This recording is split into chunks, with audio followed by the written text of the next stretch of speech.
My wife keeps on making me sandwiches for some odd reason.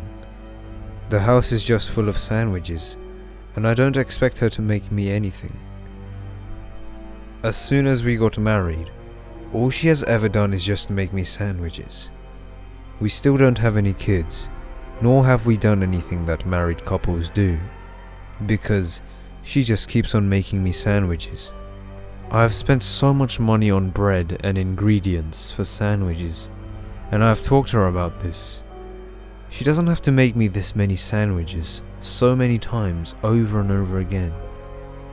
One day, to help her out, I decided to stop buying bread and ingredients so that she would stop making me bundles of sandwiches. When I came home that day, I saw that she managed to get her own bread. The bread belonged to our next door neighbors, and the ingredients she used to make the sandwiches were our neighbors' fingers, eyes, teeth, brain matter, and the sandwiches were so bloody. Here are your sandwiches, sweetie.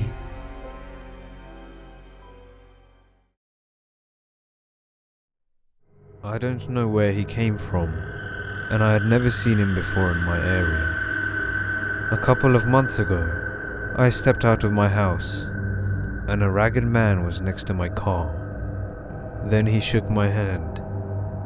Hello. I would like to decorate my living room with your letters of unpaid house bills. There was something about his voice which made me weak.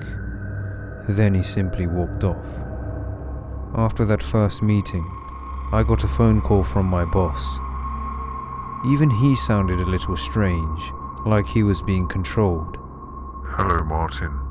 I am firing you because you need to start receiving letters about unpaid house bills so that the decorator can put it up on his living room walls.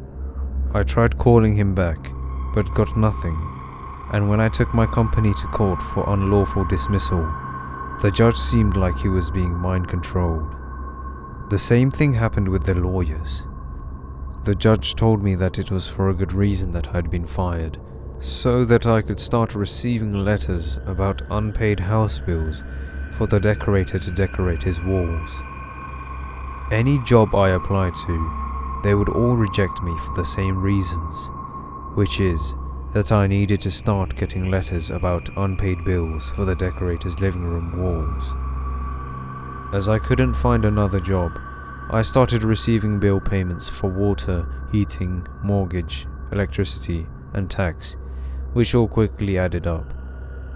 Then those letters disappeared, and I got a letter from the decorator which read, I have received enough letters from you about the unpaid house bills.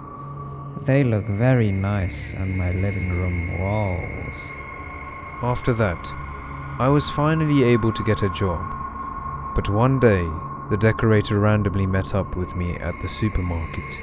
My front room walls will look nice with newspaper clippings that are about the death of your family. He then simply walked away.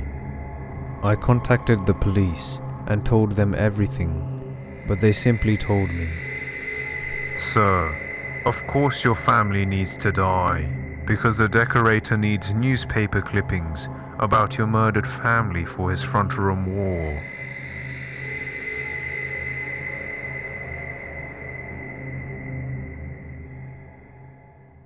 This happened when I was in kindergarten. It was 1993 and my family lived in West Jordan, Utah. I was in the afternoon class, so I didn't have to go to school until later. That day, my other siblings were at school and both my parents were at work. But I had an older sister that stayed home sick. She couldn't walk me to school, but I didn't want to walk by myself. We decided that I could try and walk with a friend that lived across the street that also went to school when I did. Even though I was only going across the street, I was nervous to cross, as this friend was in the center of a cul-de-sac. It wasn't that big, but to my 5-year-old self, at the time, the street looked massive.